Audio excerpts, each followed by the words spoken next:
Welcome, everyone, to Alaska Quarterly Review's Reading and Conversation series. I am Ronald Spatz, co-founder and editor-in-chief of Alaska Quarterly Review, and this event is being recorded and will be available on demand on the Alaska Quarterly Review YouTube channel. Before we begin, I'd like to make a few important acknowledgments. Alaska Quarterly Review gratefully acknowledges the Anchorage Museum for hosting and providing technical support for this event, and the Center for the Narrative and Lyric Arts, Alaska Quarterly Review's 501c3 umbrella organization, which makes this event possible. I also want to make a land acknowledgement. Alaska Quarterly Review recognizes the indigenous land on which all Alaskans live. Alaska Quarterly Review is located in Anchorage, and Anchorage is Dena'ina homeland. Dena'ina is the language spoken by the traditional, present, and caretakers of this land. Land acknowledgement opens a space with gratefulness and respect for the contributions, innovations, and contemporary perspective of Indigenous peoples and marks our collective movement toward decolonization and equity. Today, we are delighted to feature a poetry reading by Thea Matthews. Thea Matthews is a poet of African and Indigenous Mexican descent, originally from San Francisco.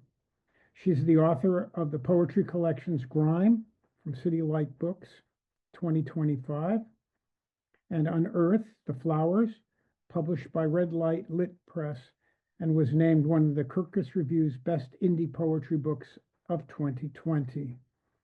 Matthews was nominated for the Best New Poets in 2022, and Best of the Net in 2021.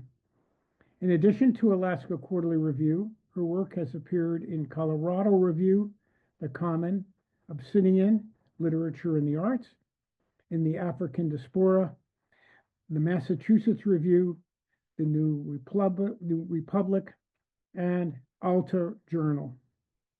James Cagney describes Thea Matthews' poetry this way. She is a masterful poet, writing with near-unmatched ferocity and precision. While Jericho Brown praises her as a writer of urgency and authentic concern. It is my pleasure to welcome Thea Matthews. Thank you so much, Ron. It's such an honor and privilege to be part of this reading series and to do this, with Alaska Quarterly Review. Okay, so I have some poems and I'm going to start and lead with the first poem that was accepted by the journal, by Alaska Quarterly Review, and it's titled Psalm 56, in conversation with Joe Sam's Survivor, June 17, 2015. And very quickly, Joe Sam was a mixed media collage artist, and this piece captures what took place, right? June 17, 2015. And it's in the poem. Let's go. Charleston is Golgotha. As we sit on white folding chairs, holding our Bibles, a black cross ushers in a chorus of shadows. A red cross with a swastika enters the basement. Outside, the pointed white arches and spire point to the one most high. From Mother Emmanuel to the heavens, how did we become a target no white hood could touch, but inside, an open fire? Nothing leaks from impenetrable light. Oh, I trust my undying love. Have mercy. Salvation comes when palms touch. A toe tag replaces the eye of a cedar cross. A cherub is with us. Quick, drop to the floor, play dead. Another body becomes a dartboard. I watch what drips, smell what pours. My heart, a grandfather clock, ticking to the seconds left, ticks in a place unseen. What can man do to me? What is death when death itself holds a pistol? A black tombstone sprouts as 9 doves fly over my head. Salah. This next poem is titled In My Room, A Golden Shovel. And that poetic form was created by Terrence Hayes. And yeah, I'll read the poem. I'll most likely read the poem within the poem. But yeah, here we go. In My Room. After William Carlos Williams, for Khalif Browder. And if you don't know who Khalif is, I strongly encourage you to find out who he was and the impact of Rikers and just the impact of prisons, period, on one's psyche. And this is a persona too, as well. I work with dramatic monologues, and so I'm also carrying on that as like the foundation. No cold feet. I punch a wall to stare inside a canyon so empty the edge cannot be erased. Life is too much to bear with nightmares. What I see at night depends on how loud my name is being called.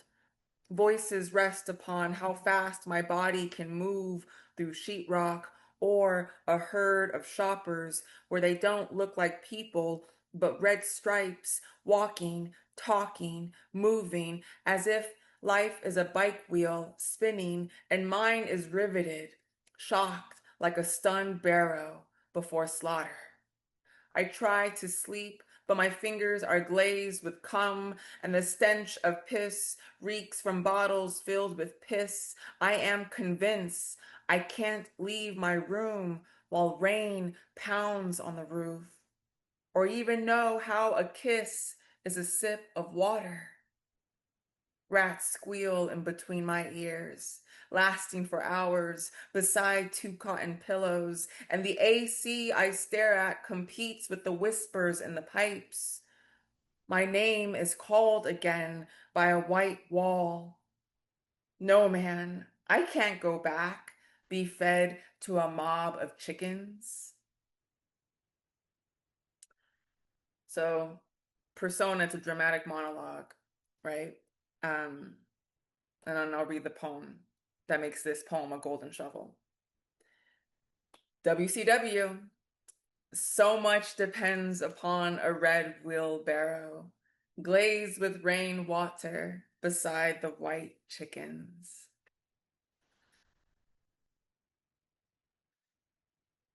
This next poem is titled At an Aunt's Pool Party in San Jose, California. True story. I mean, I like to build off of truth and create truth. And off we go. No one notices when a fresh stem of baby's breath falls into a pool. Instead, contention among fangs simmers with rolling eyes, sarcasm, and barbecue. Long hot dogs are grilled, and backhanded comments clamor for attention. An egg timer is on, ticking, ticking, ticking until another fight breaks. As time ticks, the first escape, a splash, goes undetected. The girl descends to where light stops, reflecting secrets, tanning beneath the sun. She falls away from shadows, pointing fingers. Tension subsides and the faces fade. She sinks deeper into the black pupil of a blue iris. Perhaps she will find a god hidden in an oyster at the bottom. With no air, there is a stillness, stiffness, except terror overcomes the mother as she reaches for where her love begins. And this next poem, the way it's written and how it shows on the page, there is no punctuation. I've omitted that. And so it's this like running line of text. And so that will, impacts how one reads the poem. And it was recently featured on this journal, Ziziva magazine. So yeah, essay on deprivation. Without a pot to piss in, a rifle fires a caw of crows on cardboard, on tents. White wax burns the fingers, God spits, the residue, the air shatters, prayers, candles made of glass, moths bite to chase starlight, casualties grow, the rack holes of winter, sweaters, bark beetles eat, the wooden floors, backlog services, old brochures for caskets. The mortuary is full. A child is forced to hug, hang, barbed wire. Another crunches on pixels of affection. A band of copper horses trots down a polluted trail of power. The clack of their steel hooves cracks concrete. Silver dollars remain interrogated.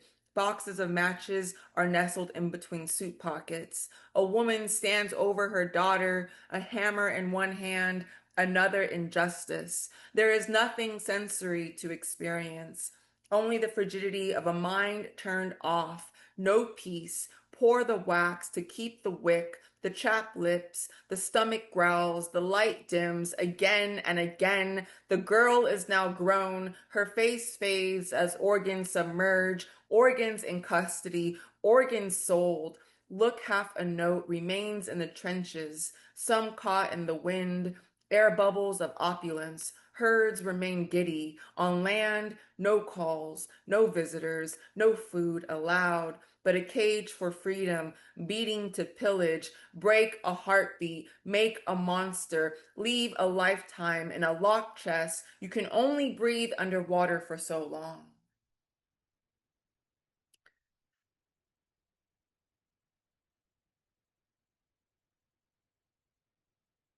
The next poem is titled American Girl. And all these poems are including American Girl, the one I'm about to read. It was part of my forthcoming collection, GRIME, and it started originally from like some of the poems were like seeds in a residency that I did years ago at this bookstore that's no longer in existence, Alley Cat Books in San Francisco, California, and yeah, and it was pre-pandemic. Well, was it? That was a strange time. But started there, around there. And then, as time wore on and came and, did my MFA at NYU and just, more writing, more reading, more researching too, and more experience, life experience. Um, it's led me to also explore these different avenues of writing and use of like incorporating whether I'm in conversation with like ekphrastic work, like visual art, or working with songs. Um, yeah, just poetry can be found anywhere, right? And interweaving different modes and mediums into my work. And so this poem, American Girl, Fort Hood 2023, I interweave Tom Petty and the Heartbreakers' song American Girl with the content of what takes place in this poem. And so, yeah, American Girl, Fort Hood 2023. For Private Anna Basudua, and maybe butcher that last name, Basudua, but nickname Basa Ruiz. And so, yeah, this is for her. Epigraph. Nearly 1 in 4 U.S. servicewomen report being sexually assaulted in the military. There is no take it easy. You toss all night until you rise. Step foot on grass cut too short to blow a whistle. Blotches of dirt chaperone long rows of bullets, and clouds glide over shadows. And she was an American girl, not a balloon or a red ribbon tied in a bow, not a stick of gum or a tube of lip balm, but a woman 20 years old, whose skin was smooth as cornflower and hair the mane of a brown stallion. She wasn't U.S. born.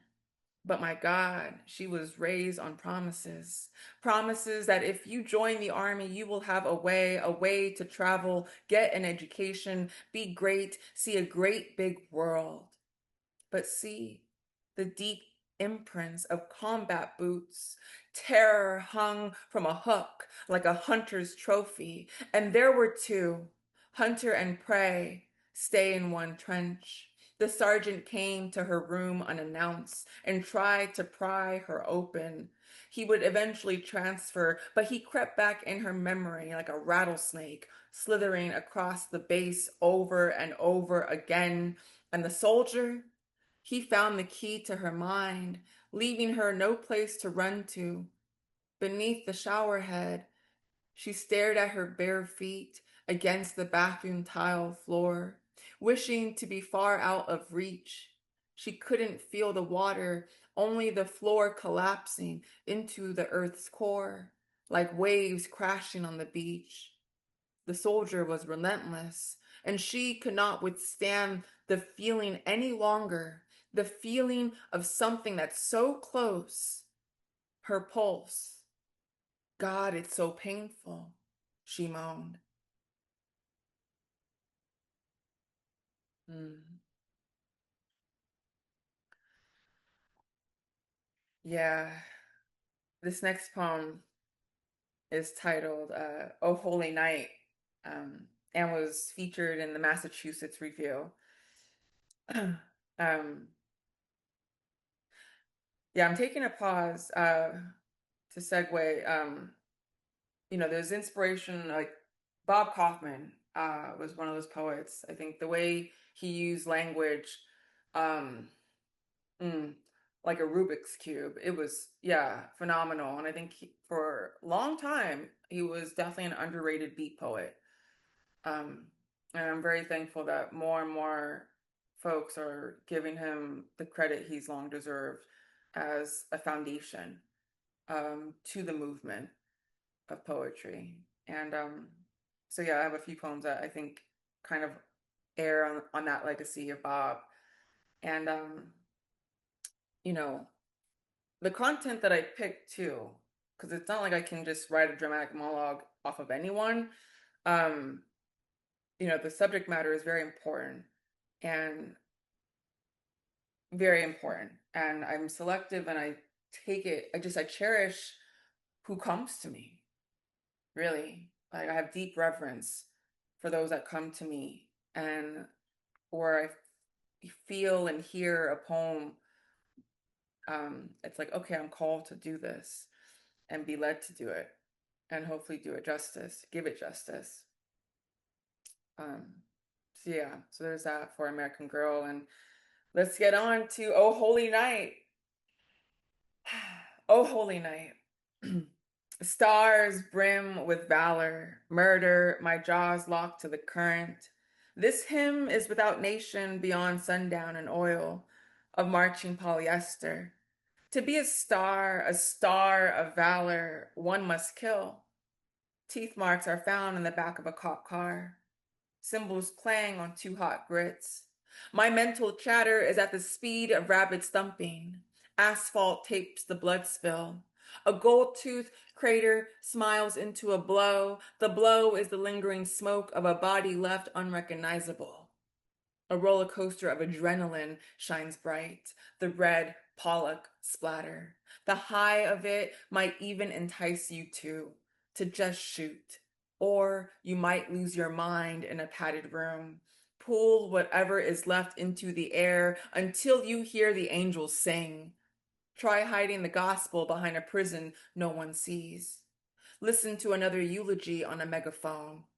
I want to take another walk on fallen sheet music in a jury room, walk through its walls. Am I no one anymore? Still, tell me I'm loved. A shot of cognac, Speak takes another drag from his cigarette. Rats rummage through garbage bags. I play hopscotch with other ghosts until I lose track of time. The clatter of crack pipes haunts a little girl's dreams. Love becomes elusive. I swear I'm hearing bullets right now. We sing with horns, grinding teeth, dead doves, fatherless on crushed olive branches. War is wrapped in sewn skin. War lives inside my mind. War is right outside my gate. Red silk cops every Glock.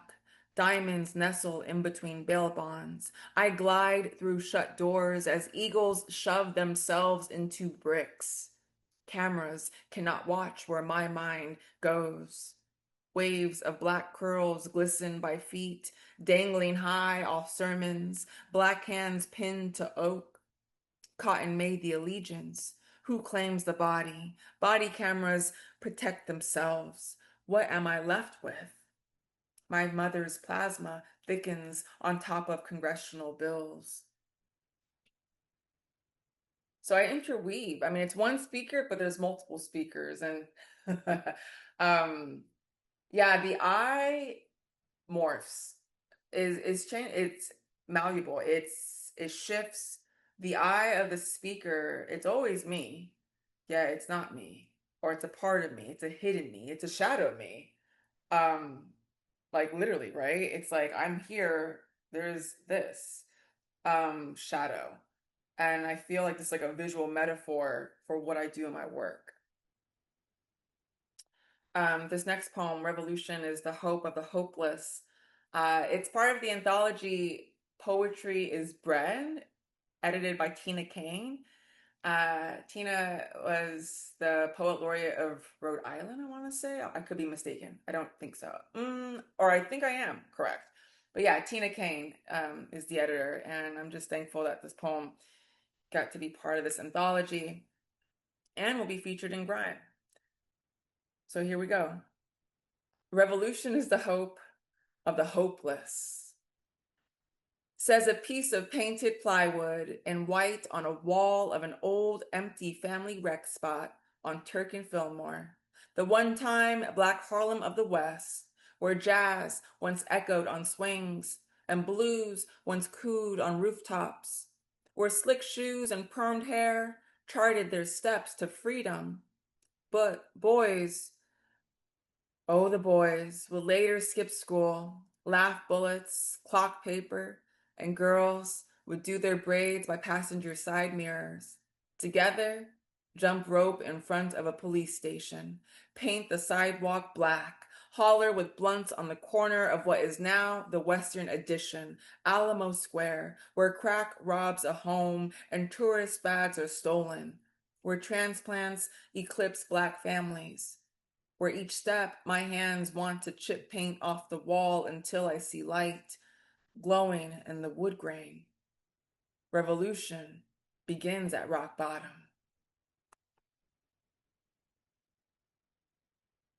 And this next poem is after Douglas Kearney, Putting Violence Down in Poetry. Love Doug's work. Love Douglas's work, and what he's done, and what he continues to do with poetry. And if you've never seen him read live, that's an experience. So I strongly encourage you to just listen to him. And yeah, it's like I love when a poetry reading is an experience. Or I feel change, I'm moved. And so let's go. Yep, Putting Violence Down in Poetry. From my poetry window, from my poetry, let me start that over again. I'm just like, okay. Take two. And this poem, like I said, is after Douglas Kearney. And after a reading, too. From my bedroom window, I watch a father not be a father, but a brute with a baton. I glare at the father with a rage terrifying to the man, and later he will come to know I can see him, read his fingerprints, recognize his heart. Many nights have passed, and I have come to lie as a lamp in the dark. Tonight, in Brooklyn, I find myself sitting front row, surrounded by ghosts and poets, and the poet Douglas Kearney serving the embodiment of language, of sound, to history, to violence. He shouts, I am not making a metaphor. I am not making a metaphor. The poet is a locksmith, the throat an archway, death indents my stomach. The door shuts, a line breaks, putting violence down in poetry. The system of gums carrying bullets taps the uniform. Vowels hold gravity to what sways beneath the dollar, to what forgiveness, to what forgives, the sharpness of each tooth. Beyond the auditorium, a ceiling reflects the stars of countries shooting missiles. The poet warns, be careful. What snaps breaks the new constellation in the heavens, where life awaits a settlement, a sanctioned genocide caught on camera. Snapshots are postcards, bones, souvenirs. He shouts, be careful. I hear the killer is in the house. The killer is in the house. The poet shouts, giving us a warning, a gesture to escape. The tick of a metronome ticking to the moment midnight is dragged. Another white revelry where men guilty give a toast with brandy or scotch. I begin to squirm in my seat. His pulse growls in my gut. Sheet music becomes a bloody mosaic. I walk a flat line, leave to stomp on the floors of family dinners, backdoor deals, floors of confession booths where a priest condemns a child. I get her back, and the young woman I once sold. I ignite. And this poem was featured in the Colorado Review with a few others. And yeah, very much influenced and subverting like Americana themes, and the personal is always political, right? And political is always personal. I'm going to close with this last poem. And this poem actually closes the collection too. And it's titled Hands Down, after Kanisha Lubrin. And the way I work with this poem, I'll just say briefly too, hands down, where when I'm using I, like it's literally the letter I, but I shift between I, eyes, I, and you'll have to see it in print. Okay. Eyes mimic the horizon between lies and US soil. I screech in terror to what lays beneath my soil. Eyes trample another direction to avoid eye contact. To eyes, I am an omen. DNA stained on asphalt. This country psalms its living under heat. Another homemade lie cooked at 375. Past 1619. Past stiff cotton sheets. Past podium debris. Past my questioning with the razor, the width between artery and skin. I have thought about it, and that's when eyes wins. The dollar contest for unilateral damage, the black boot lodge in the middle of my throat. I cannot club a grin, badge a number, eulogies in an iris. To the pupil and eyes, this pupil kneels even when kneecaps bust in windows. Black bodies jogging, bird watching, playing are a threat. In Central Parks, eyes a parading pickup truck, a van of red slingshots, a coup casted in face paint and animal fur. Who is rounding up whom? Veins meander like tunnels under white souls. Zip ties used to convert the protest within the aisle. Eyes walk the good old ye faithful, the old glory, up the aisle. Carry the cross for 14 stations, see a Simon, catch a lift at 5. What stands divided suffocates blue. The weight of a taser is not the weight of a gun. I watch, eyes contentment with resignation. My hands close to pray. Thank you so much.